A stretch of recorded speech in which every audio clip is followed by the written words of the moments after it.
My guest today, Jane Goodall, transformed our understanding of the animal world with her work on chimpanzees.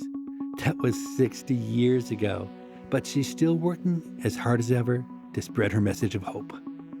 Every time I tell a story, I'm actually living it. And every time I live it, it takes me back to who I am, how I began, and what I want to do, and how lucky I have been that my story has led me to the place where I am today. Welcome to People I Mostly Admire with Steve Levitt. Few people have lived a life as remarkable as Jane Goodall's. Born in an era when women's options were greatly limited, especially in scientific domains, she defied the odds, not only making remarkable scientific contributions, but also becoming one of the most widely known and admired people on the planet. And how devoted is Jane Goodall to her causes? She's 88 years old, and despite the fact she's got COVID, she insisted we go ahead with our conversation. Wow, Jane, what a joy and an honor. I happened to see a documentary about you right around the time I started this podcast, a little over 2 years ago. And we have been hounding and harassing your people ever since, trying to make this conversation happen. It took persistence, but I'm glad they finally gave in and allowed you to talk to me. Well, I've been so busy being virtual Jane that my time has been unbelievably hectic. I've been busier during COVID than ever in my life before. I'm now on the road again, but for 2.5 years, I didn't have one day off. There were no weekends, no holiday, including Christmas Day, nonstop. So I suspect that everyone listening knows the basics about your early experiences with the chimpanzees. You're a young woman, 26 years old, no formal training. You're working as Louis Leakey's secretary, and you volunteered to go to Gombe Park in Tanzania, essentially alone, to observe chimpanzees in the wild. I didn't volunteer, Steve. Leakey asked me if I'd be prepared to do it. And that was my dream come true. And of course I said yes, but I said, I haven't been to college. Is it okay? It took him a long time, about a year, to get even a small grant for 6 months, because who was this young girl straight out from England and never being to college? What a ridiculous idea. And the British authorities in what was then Tanganyika said, no way will we take responsibility for this crazy idea. But in the end, they said, all right, she can come, but she cannot come alone. So the amazing mother who supported my childhood dream of going to live with wild animals in Africa and writing books about them, she volunteered to come. So for 4 of those first 6 months, she was there down in the camp. She was the brave one, not me. And when she was there, she didn't just sit around. She really helped the people there, which helped you do what you needed to do as well, right? Yep, absolutely. She set up this little clinic, and she wasn't a doctor or a nurse, but she had a supply of aspirins and Band-Aids. She cared about people. She'd spend hours with people, and she made some amazing cures. And I later discovered she was known as a white witch doctor. So she established this great relationship with all the local people, the fishermen from along the beach of Lake Tanganyika, which stood me in good stead ever since. Now, you broke all the rules of so-called good scientific practice at the time. You gave names to the chimps. You allowed the chimps to come into your camp and take bananas. You ascribed feelings and emotions to them. And within a few years, you transformed not only our understanding of chimpanzees, but also of humankind's place in the world, that we're much less different than chimps than almost anyone would have guessed at the time. So is that a fair 15-second summary of the early years of your life? It wasn't that I broke the rules. I didn't know any rules to break. I just did my study the way I studied all the little animals around my house when I was growing up in England. Now, one thing that really stands out to me is that you needed to have many talents to succeed. Obviously, you were fearless and you worked incredibly long, hard days and nights in the field. But also, you really relied heavily on your intuition, on your common sense, right?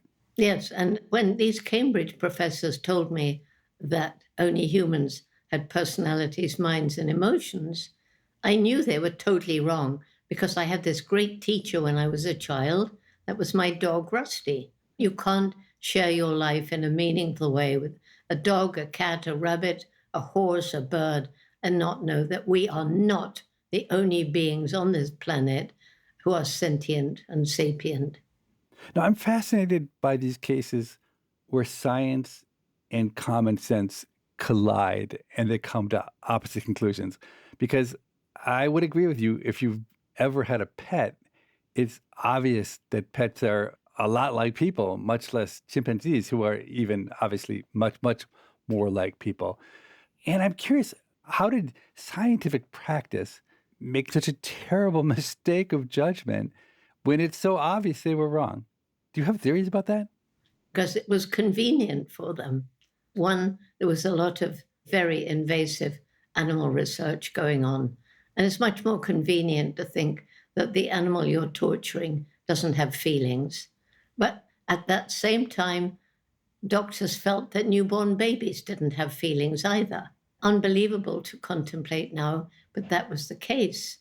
Secondly, the science of animal behavior, ethology, which I got my degree in the end, they decided, I don't think they believed that animals didn't have personalities, minds, or emotions, but they couldn't prove it.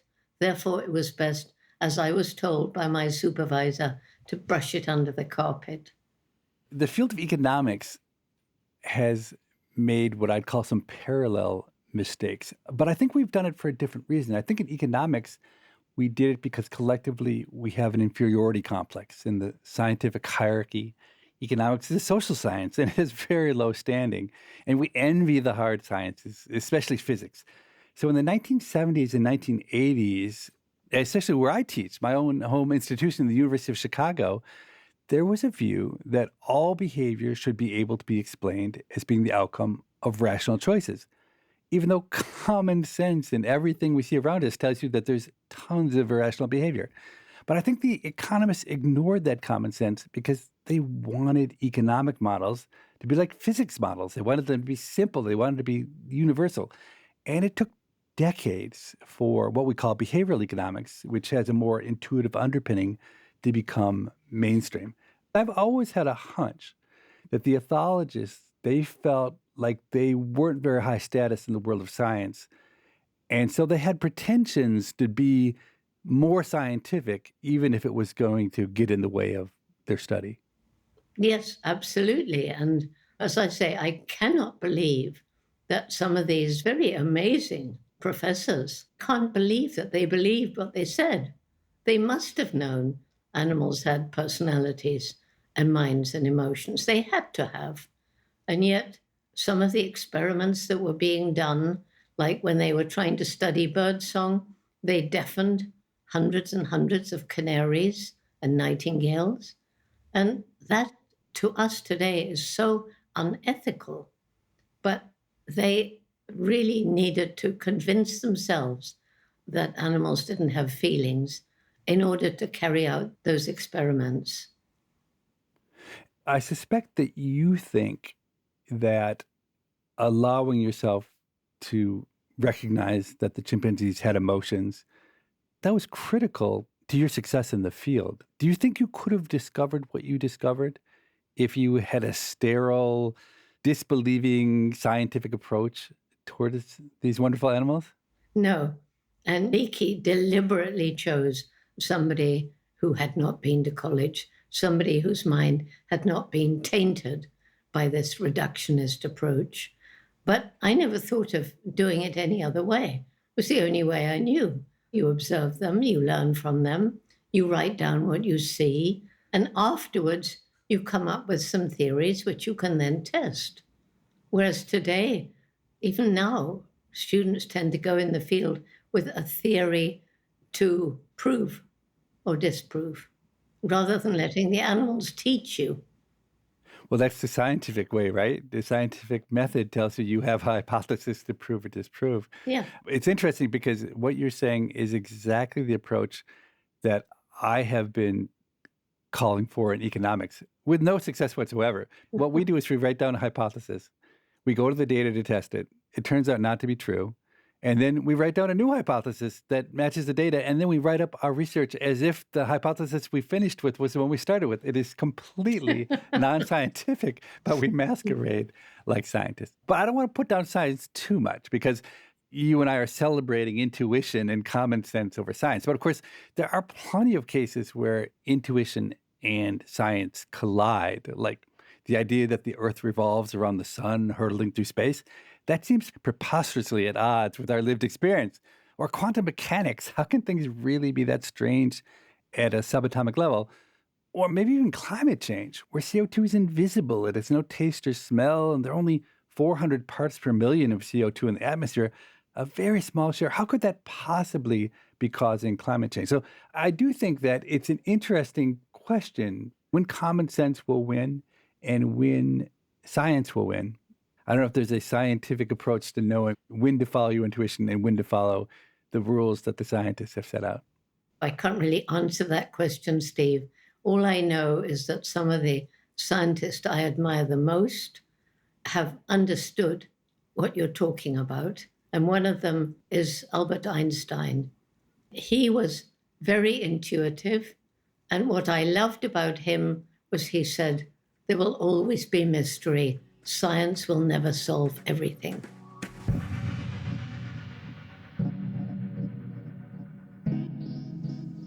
I think it's fair to say that the most impactful single insight from your early work is that the chimps in the wild use tools. They make tools. They take objects and intentionally alter those objects to make them better at accomplishing a task, like stripping away at blades of grass until they're just right for dipping into the anthills. And before you observed that, there was a thought that humans were the only species that made these tools. To you personally, is that the most notable insight? When I started in 1960, nobody had studied chimps in the wild. No scientist, that is. If at that time you had gone into some of the indigenous people living deep in the rainforest, they would have told you chimpanzees used a made tool. They knew it. But of course, now we're back on the scientific bandwagon. So when I saw David Greybeard using and making tools, I knew it was really exciting. It was what enabled Leakey to go to the Geographic to get funding when my 6 months' money ran out.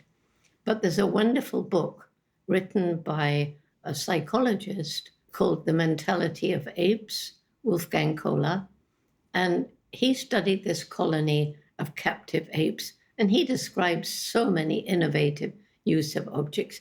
But at that time, the scientific community said, oh, well, these were chimpanzees in captivity, therefore our human characteristics had rubbed off onto them. It's nothing to do with what they as wild individuals would be capable of. So when I observed that momentous day of David using and making tools, I knew that it was going to make a big impression on the science of the time. But I wasn't surprised because I, unlike the other scientists, had believed that what Kohler was reporting was the ability of chimpanzees to use and make tools. Now, David Greybeard was one of your favorite chimpanzees. He was your entry ticket in some sense. Can you describe how you and David became friends? Well, he was my mentor, really, because he began to lose his fear. And for 4 whole months, the chimpanzees had been vanishing as soon as I came up to them. And I could only watch through binoculars. I only had 6 months and time was running out. And then David Greybeard began to lose his fear.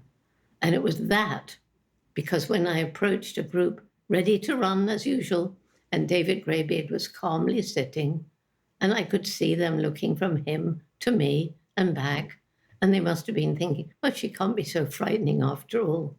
And so gradually they began to relax and trust me, and that was my entry into understanding the complex social society, the very different and vivid personalities the fact that they have emotions similar, sometimes the same as ours, of happiness, sadness, fear, anger, despair, grief, and so on.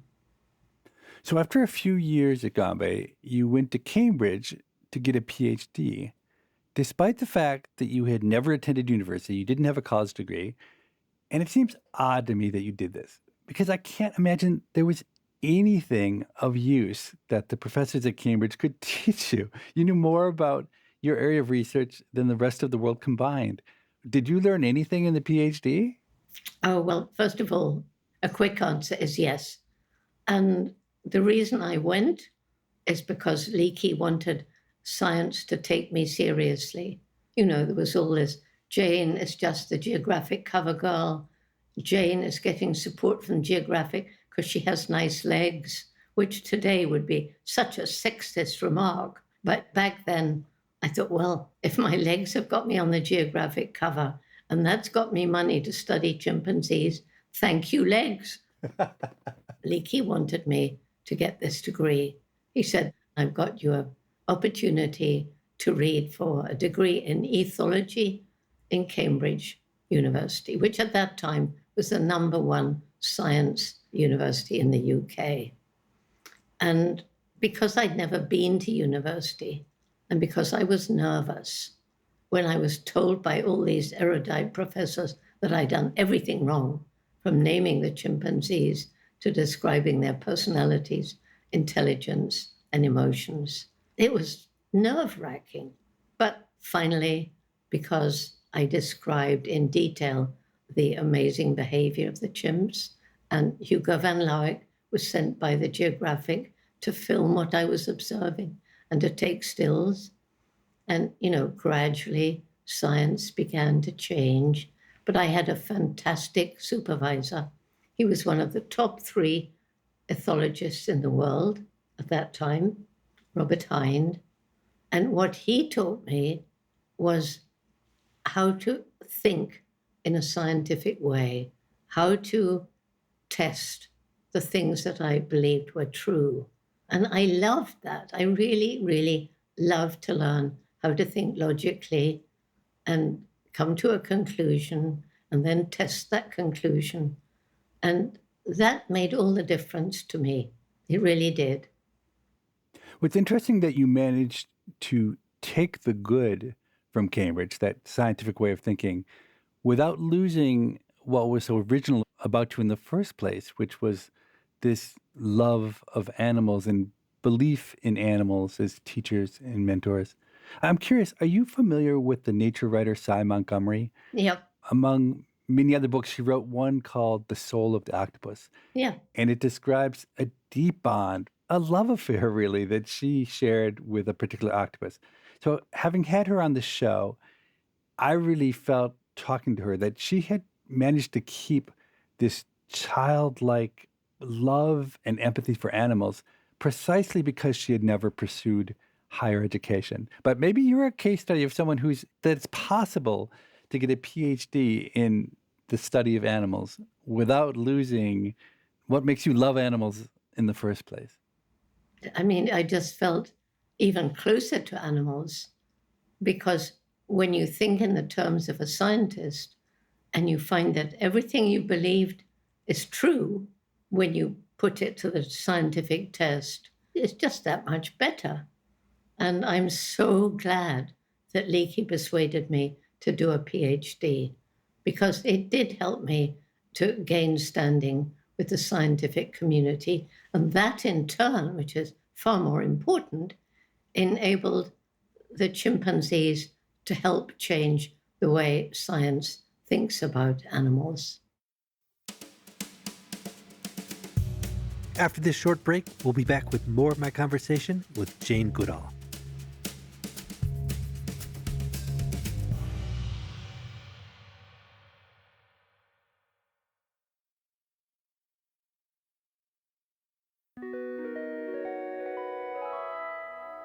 So you spent over 2 decades with the chimpanzees, raising your son amidst them.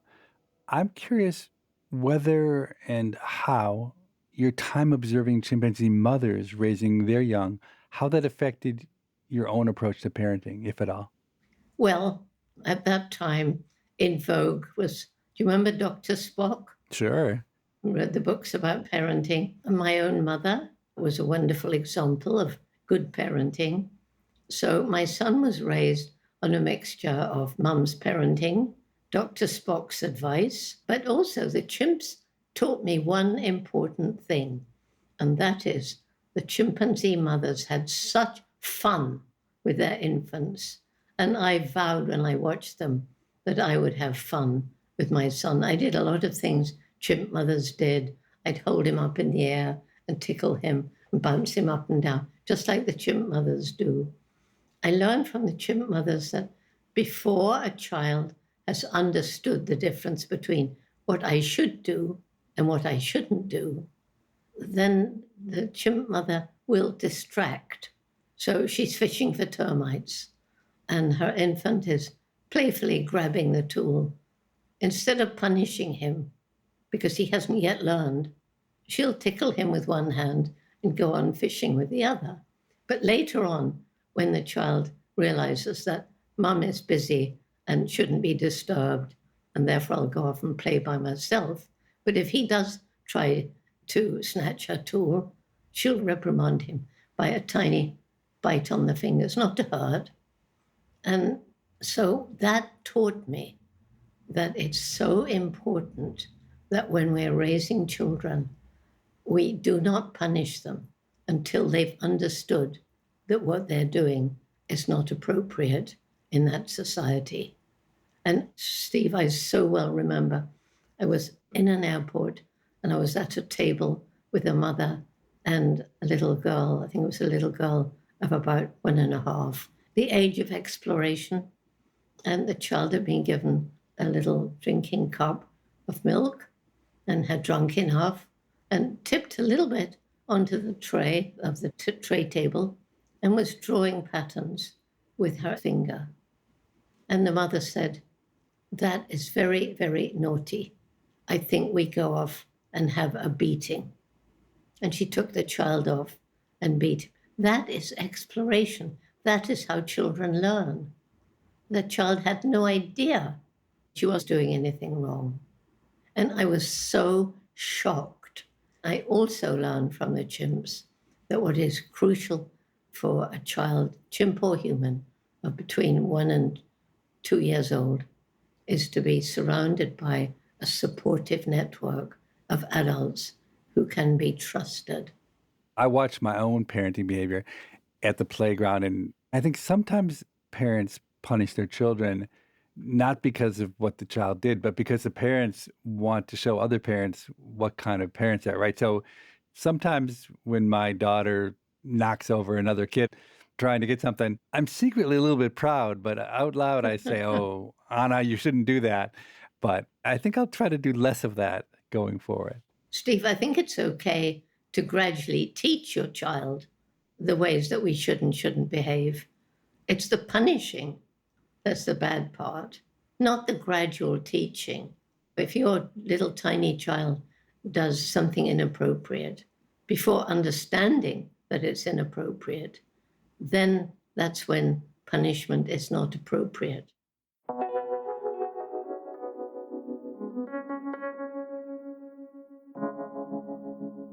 Now, somewhere along the way, you had a big insight about the world, one that seems obvious ex post, but that I don't think was well appreciated before you made it your mission to bring it to the world's attention. And that insight is that if you want to help animals, you have to help the people who live around the animals to remove the conflict between local people's need for land and sustenance and the animals' need for habitat. So instead, you need to create situations where local people see wildlife and their habitats as things of value to be protected. Is that a fair statement of how you view the world? Yes, it is. But the most important thing was at the beginning, when I flew over the tiny Gombe National Park, where, by the way, the research is still carrying on over 60 years later. But I flew over that tiny little national park, which had been part of the great equatorial forest belt right across Africa. And it was like that in 1960 and 1970. But by the late 1980s, I flew over this tiny island of forest surrounded by completely bare hills, more people living there than the land could support, too poor to buy food from elsewhere, their own land over-farmed and infertile. They were struggling to survive. Why were they cutting down the trees? Because they needed more land to grow food for their growing families, and they needed to make money from charcoal or selling timber. And that's when it hit me. If we don't help these people find ways of living without destroying their environment, we can't save chimpanzees, forests, or anything else. And the different approach that we took from other conservationists of the time was not going into the villages that were destroying the environment as a bunch of arrogant white people. You're destroying your environment, and this is what we're going to do to help. No, no, no. It was select a team of local Tanzanians, and they would go into the villages, and they would sit down, and they would listen, and they would say, what do you think the Jane Goodall Institute, JGI, can do to make your lives better? And that's where we began. Grow more food, which meant restoring fertility to overused farmland without the use of chemical pesticides, herbicides, and so on. The villagers also told us that they wanted better health and education facilities. And so we worked with local Tanzanian authorities to improve health facilities. In some cases, this meant building clinics. We had to raise money for that, to improve the schools. And we began finding scholarships to give girls a chance of secondary education. We provided microfinance opportunities based on Muhammad Yunus's Grameen Bank.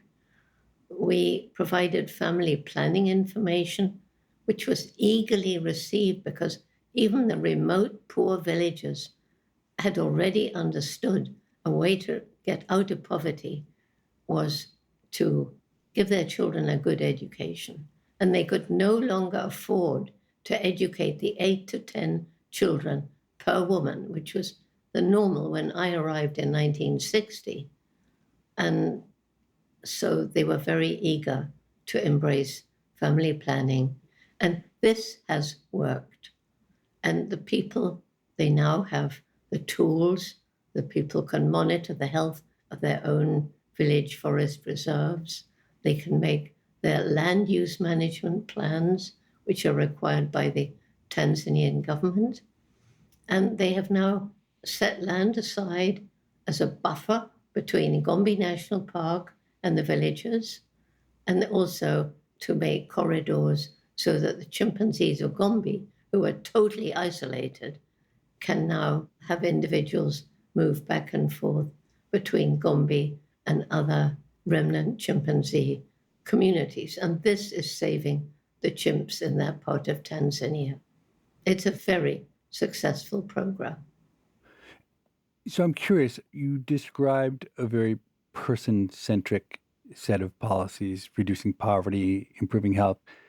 Did the conservation efforts arise organically out of that, or was it more of a tit for tat, that when you would do wonderful things for the people, in return they'd say, we'll sacrifice and do things for the animals?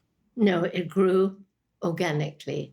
So the difference between us and other conservation groups at the time is that we did not go in talking about preservation of wildlife. We just talked about improving the lives of the people. And they came to trust us. And as a result of that, then we introduced our program for young people in the schools. We began talking about the importance of chimpanzees. We talked about ecotourism. And gradually the people realized that protecting the environment wasn't just for wildlife, but it was also for their own future. They understood the value of the forest for mitigating the climate, for having an effect on rainfall and shade and all the rest. So it grew organically. And I think that's what made it so different and what has made it so successful. So we began with the 12 villages around Gombe National Park. It's now in 104 villages throughout Chimp Range in Tanzania, and it's in 6 other African countries where JGI works to protect chimps and forests. It's stories like these that have made me a longtime donor to the Jane Goodall Institute. And I find your message incredibly compelling, as do many others. But it makes me sad that you have to spend so much of your time fundraising. That's roughly my least favorite thing to do on the planet. You also? Or is fundraising not as painful for you as it is for most people? Well, fundraising per se is not my thing. My job is to raise awareness. And when you raise awareness and you have a team, and the job of some of the team is to follow up with, well, if you were inspired what Jane said, then maybe you'd like to help support the programs. That's the way it works. So fundraising per se is absolutely no more my thing than it is yours. But the raising of awareness is something that I will probably spend the rest of my life doing. And not only that, Steve, but giving people hope. We're in very dark times, and we're facing the 6th great extinction, climate change, poverty, and people are losing hope. And if you lose hope, you become apathetic and you feel helpless and you do nothing. And if we all do nothing, particularly the young people, we're doomed.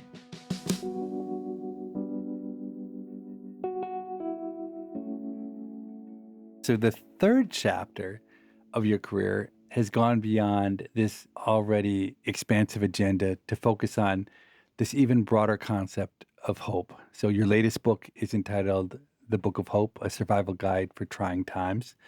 And if I'm counting correctly, it's your 5th book that has the word hope in the title. Yeah. And you've got a podcast, the Jane Goodall Hopecast. Yes. And before COVID, you were on the road 300 days a year spreading this gospel of hope. And after COVID, you've been spreading it even more intensely from home. So could you define hope?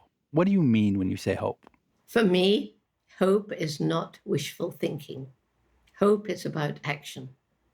And the way I'm looking at where we are today, Steve, is our human species is at the mouth of a very long, very dark tunnel.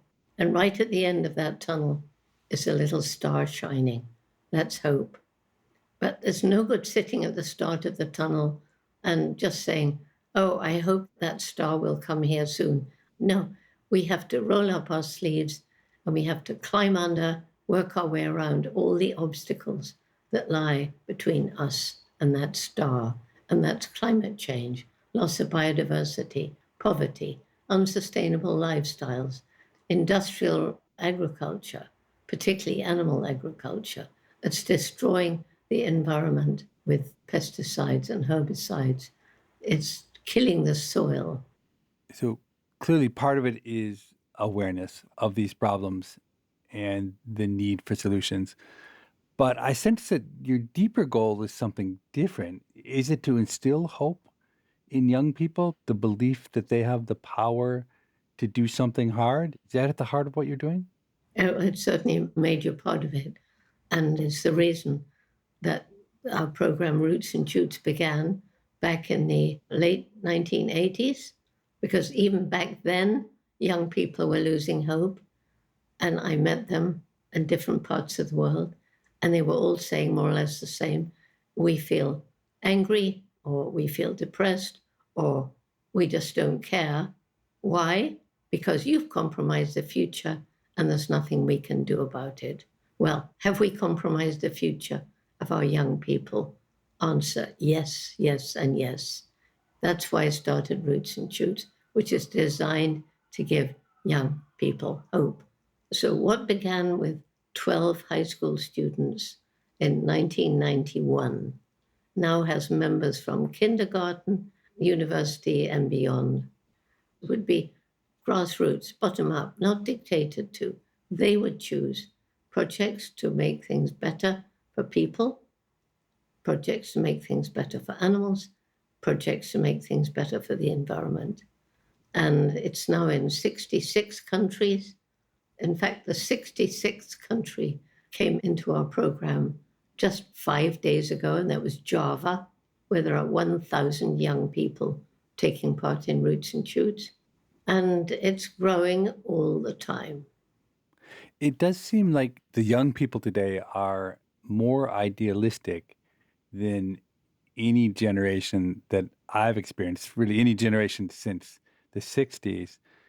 But somehow the idealism of the 60s didn't lead anywhere good. I suspect that you're optimistic that the idealism of today will lead somewhere better than the 60s. Well, I think so, because the young people today, they are bombarded with what's going on in the world. And that's why so many of them lost hope, because the media is full of doom and gloom. But once you start taking action locally, and the young people, they're passionate, they care, and they see that they're making a difference, it's my greatest reason for hope. You're listening to People I Mostly Admire with Steve Levitt and his conversation with Jane Goodall. After this short break, they'll return to talk about Jane's next great adventure.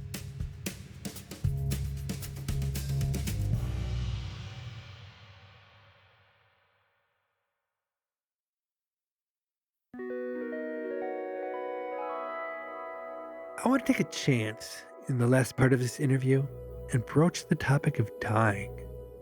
I know it's something we avoid talking about in this society, but given Jane's lifelong observation of animals in nature, where death is always lurking, I have a feeling she'll have an interesting perspective, and she won't mind sharing it. Now, you are not young. You're 88 years old, and it's largely taboo to speak about death in our society, but I suspect you don't mind talking about death. Is that a topic you're comfortable with? I'm extremely comfortable with it. We all have to die. You can't hide from that fact. And how do you feel about dying? Well, I really put it into words when I was asked in a very big lecture of about 10,000 people a question I'd never been asked before. And that was, Jane, what is your next big adventure? And if I'd been asked like 10 years ago, I would say, oh, I want to go into the unknown regions of places like Papua New Guinea, where new species are being discovered. But I know I can't do that now. When you're 88, you have certain physical limitations, let's put it that way. Even though your mind is young, your body is getting older. So I thought about this, and after a bit I said, dying. And there was dead silence for a few minutes, and then some nervous titters. And I said, well, when you die, there's either nothing, which is fine, or there's something, which I happen to believe. And if there is something beyond our death, then I cannot think of a greater adventure than finding out what that something is. Now, growing up, my grandfather was my role model for how to grow old. He was similar to you in many ways. As he aged, he kept such joy about life, such curiosity. He was mentally sharp, and he still shoveled his own sidewalk in Minnesota into his 90s. But when my grandmother was diagnosed with cancer, terminal cancer, and was going to die, he didn't want to live without her, and they decided to commit suicide together. He was 95 years old. And other people might have reacted differently to the suicide, but to use your word, it gave me hope. Like everyone, I suppose, I feared death, but to know that the old person I most admired, a person who loved life and who lived it fully, to know that he didn't fear death, he embraced it, that was an amazing gift from him to me. He was ready for death, and I think hopefully I'll be ready also. Yes, well, just recently I had a very poignant example of that. It was a young man in Spain, 22 years old, And he was diagnosed with Hutchinson's disease, causes great pain. And he suffered for 2 years. And then he couldn't bear it anymore. And with his parents' permission, he decided to end his life. And I was asked to send him a message. And those are difficult things to have to do. I'd never met the young man, but I sent him a message and he sent me a reply. He said, Jane, I was always afraid of death, but now I've read what you've written. I'm actually looking forward to it, and I'm looking forward to a time when maybe you and I will meet in a different place. I love that. I suspect that one reason that death is so frightening to many people today is that we're so isolated from death. People generally live a long time, died largely out of sight. Unlike the past, when many people lived on farms and slaughtered the meat they ate, now meat appears almost miraculously on our plates. The link between the animal and what we're eating is completely gone. And almost none of us get to witness nature, wildlife, the ever-present cycle of life and death. You, of course, are an exception. Do you think that spending so much time with the animals, it's affected your attitude towards death? I don't know, Steve. My grandfather was a congregational minister, and my family used to talk about things like this. You say that we're separated from death, but so many people have grieved and grieved for the loss of their dog or their cat or their loved companion. So we're not as separated from death, only from human death. Human death is sanitized. Yeah, it's interesting. I think that's the reason that my mother actually got me pets, is that she wanted me to experience love and loss in a way that you don't get a chance to do it that often with humans. Now, that's right. And when people say, oh, but it's only a dog, it's only a cat, that is ridiculous, because the life of a dog or a cat who's given you support is just as important as some human beings. It really is. And you know something, Steve, in this terrible war in Ukraine, I've been so moved. I've read at least 8 stories of soldiers out in the fighting line, and they've made contact with stray dogs and taken the dog into their circle. And one group, which were down in horrible, damp trenches that they dug to protect them from Russian artillery. And this dog, they said, we used to have people all the time nervously looking around, looking in front, looking behind, looking on each side for enemies approaching. But now we have this little dog. He does all that for us. We can relax. And I just love these stories because animals are, or can be, our partners. They can be our guides.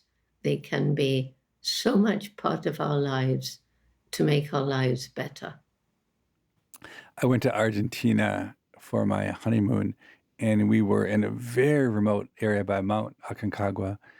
And it's perhaps striking that the high point of this 3-week honeymoon was we were off in the middle of nowhere in a little hut practically, but there was a group of dogs, about 10 of them, who lived with the landlord, and they would hang out around us. And I had been around dogs enough that somehow I managed to become the pack leader, and the dogs liked me and respected me. And so as we would go for walks, just as you're describing of the Ukraine search, these dogs would go ahead. They would search out for us. Any threat, they would defend us. Now, that probably doesn't compare at all to the time you spent when you were, in contrast to the pack leader, the lowest ranking member of a chimp society. Could you explain what it was like to actually find your way into the hierarchy? Well, Steve, I didn't. Right from the beginning, my goal was not to become part of their society, but to be an outsider looking in and getting to understand their society. Many, many people believe that I wanted to communicate with the chimps, to be part of their group. I never wanted that. But to get to understand them, you need to be an observer from outside, an empathetic observer, but still an observer. You've probably told your story more than almost anyone else on the planet has told their story. Do you get tired of hearing your story? Do you ever wish for something different? Actually, no, because every time I tell a story, I'm telling it to a different audience. Every time I tell a story, I'm actually living it. And every time I live it, it takes me back to who I am, how I began, and what I want to do, and how lucky I have been that my story has led me to the place where I am today. You're an amazing communicator. Did it come to you easily? Were you the kind of person who could just go up in front of a crowd and be yourself? Or is this a learned skill? When I was 5 years old, I was already telling stories. My mother wrote them down. I always knew Africa, animals, books. No thought of being a scientist, because girls weren't back then. But writing books, I've always loved writing. I was a very shy child. I never stood up in school. I never talked. I was terrified of public speaking. And after I'd been with the chimps for a while, it so happens that first lecture was in Washington, D.C., for the Geographic, with 5,000 people. That was my first lecture, 5,000 people. And I swear, for the first 5 minutes, I couldn't breathe, although nobody noticed it. But getting ready for that talk, I practiced with my family, and I made 2 vows. 1, I will never read a speech. 2, I will do my very best never to say or. And I think if you listen to my talks today, there may be the odd or. When I do my live talks, I always have notes, but just key points. I don't look at them, but they're like a security blanket. And after those 5 minutes in my first lecture, when I couldn't breathe, I suddenly realized I've got this gift as well. This gift that was given to me isn't just writing, it's public speaking. And yes, I've worked at it, I've tried to make it better, but they were gifts. And when you have a gift, then you have to work at it and make it as good as you can, right? One thing I find interesting about you, you talk about beliefs that are clearly not Christian, that sound much more Eastern philosophy-wise. But there's also, I think, this sense of a calling and a purpose, which to me feels like it comes out of a Christian background. Do you think about what you do in terms of religion at all? Or is that not part of how you view the world? No, it is part of how I view the world. Going back to my amazing mother, she used to say to me, you know, Jane, your grandfather is a congregational minister. So you've been brought up in a Christian household. We weren't particularly religious. We went to church sometimes. But she used to say to me, if you'd been born in Egypt, you'd probably be Muslim. You'd worship Allah. You were in a Christian household, so you worship God. You might have been in Jerusalem, and then you'd worship Jehovah. And the great spiritual power I felt very close to when I was out in the rainforest in Tanzania. And what's interesting is that every single major religion, every one, that includes Jain's and Tao and all the rest of it, they all have the same golden rule: do to others as you would have them do to you. And just imagine if the whole world included not only religions, but peoples and nature. Do to others, do to them as you would have them do to you. What an amazing world it would be. Although I can't say I'm particularly Christian or Buddhist or Muslim or anything else, I just have this very, very strong feeling that there is a great spiritual power which I can't prove and I don't want to, but it's a power that gives me strength to cope with the difficult times in life. I've always myself been a bit of a dilettante, content to move from one small problem to another. Perhaps that's why I feel such awe and admiration for people like Jane Goodall, who have the drive and the patience to devote their lives to a few huge, difficult problems. I've only met a few people like that, and one thing they all have in common is that they exude a sort of peace, a saintliness. Could you feel that from Jane? I definitely could. I'd love to know, is it the saintliness that leads to the devotion, or does the devotion produce the saintliness? I suspect the devotion comes first, which makes me wish I had a little more devotion, but I don't. And devotion is one thing you definitely cannot fake.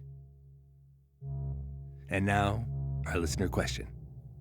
Hey, Steve. Hey, Morgan, how are you? Good, thanks. How are you? I'm doing great. So, a few weeks ago, at the end of our episode with former public health officer Charity Dean, you advertised that RISC, your center at the University of Chicago, is hiring. How's that hiring process going? Well, it's going great. We actually got 230 applications. And the thing that I was most impressed by is that we got 23 applications from people who said they only heard about the job from our Pima episode. Really? Yeah, really. I didn't know anybody actually listened to the end of our episodes. We had buried that little blurb right at the end. I thought we might get 2 or 3, but I didn't think we'd get 23. And the other thing is, it wasn't easy to apply to this job because the usual way that recruiting goes is you ask people for resumes, you do a first round of screening and interviews, and then you often put people through a difficult task, a project they have to do to demonstrate whether they're good at the particular job you have in mind. Right. But we actually reversed the process this time.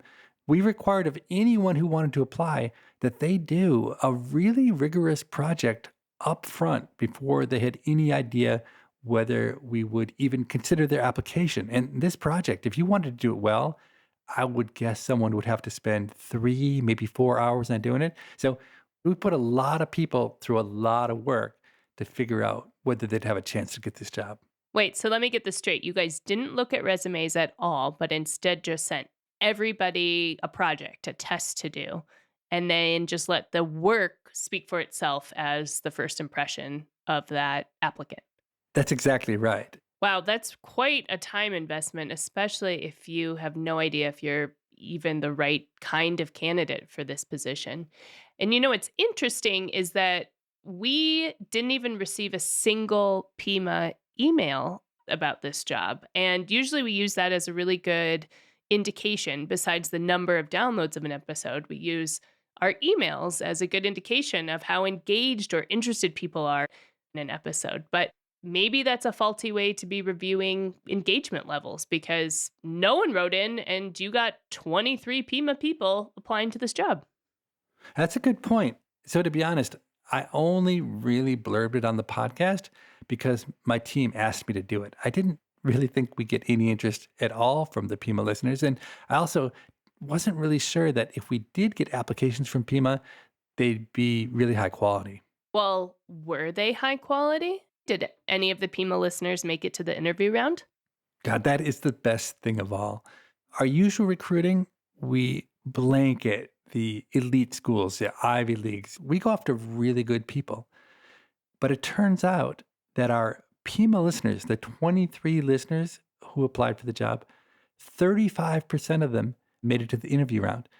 The rest of our pool, so this is the typical people that we take from the most elite universities in the country, they only had a 20% callback rate. So the Pima Wow. listeners were almost twice as likely to move on as the undergraduates from the most elite universities in the world. I had not expected that. And it was done totally blind. Just to make this clear, this was all done totally blind. We didn't look at resumes. You could be an 8-year-old, and if you did that project well, we would bring you back. So it really was based on merit, and it turned out that the Pima listeners were just better than the rest of the pool. Wow, I'm so proud of our Pima listeners right now. I mean, we do know that they are smarter than the average human because obviously they listen to Pima, but that's fantastic. Go Pima listeners. So we'll see what happens next. We have 49 people who are now competing for roughly 6 jobs. And who knows, maybe it will be a clean sweep, a Pima clean sweep. Now, I got to be careful because I do have the final say. So I don't want to come off as biased in favor of the Pima listeners. But let me be honest, I am. Do you think this will change how you hire moving forward? I do. I just delegated the hiring job to my team. And when they explained to me that they had whittled down the pool to 49, I said, what was the relative weight you used on resumes versus the projects? And they said, oh, we did it completely blind. We didn't even look at resumes. And I practically fell off my chair. I mean, I never would have done that. Is there anything else that's been an interesting observation from this process? There is one other fact that I found really interesting, and that is that 34 out of 49, so almost 70% of the people who are being interviewed are women. And that's a much higher share than we've ever had in the past. We've always been about 50-50 in the past between men and women. And it's interesting that when we made it blind, women performed so well. That, for me, is a really interesting eye-opener. That's great. If you have a question for us or a comment, our email address is pima@freakonomics.com. That's PIMA@freakonomics.com. It's an acronym for our show. Steve and I really do read every email that's sent, and we look forward to reading yours. In 2 weeks, we'll be back with John Green. He's the author of The Fault in Our Stars and a YouTube sensation. I was just distraught. I was like, I can't believe I wasted a year of my life. There was nothing that could be saved. Except there was this one sentence. It was kind of a beautiful day. And I was like, this is all such crap. Like, I've written 40,000 words of utter crap. But this sentence, it was kind of a beautiful day. There's something a little lovely about it. And I remember highlighting like those 6 words and putting them in a new Word document. And that became The Fault in Our Stars. So a year for one sentence. Yeah, it's at the end, almost near the end of the book, right? Yeah. By the way, I still like that sentence. Like, I think it was kind of a beautiful day is a heck of a good sentence. People I Mostly Admire is part of the Freakonomics Radio Network, which also includes Freakonomics Radio, No Stupid Questions, and Freakonomics MD. All our shows are produced by Stitcher and Renbud Radio. Morgan Levy is our producer and Jasmine Klinger is our engineer. Our staff also includes Neil Carruth, Gabriel Roth, Greg Rippin, Rebecca Lee Douglas, Julie Canfer, Zach Lipinski, Ryan Kelly, Catherine Mancure, Eleanor Osborne, Jeremy Johnston, Daria Kleinert, Emma Terrell, Lyric Bowditch, Alina Coleman, and Stephen Dubner. Our theme music was composed by Luis Scarra. To listen ad-free, subscribe to Stitcher Premium. We can be reached at pima@freakonomics.com. That's PIMA@freakonomics.com. Thanks for listening. I met the other day a sound technician. He said, oh, when these singers come in, they all want a sip of whiskey. It relaxes your vocal cords.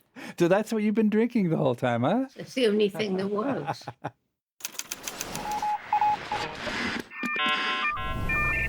The Freakonomics Radio Network, the hidden side of everything.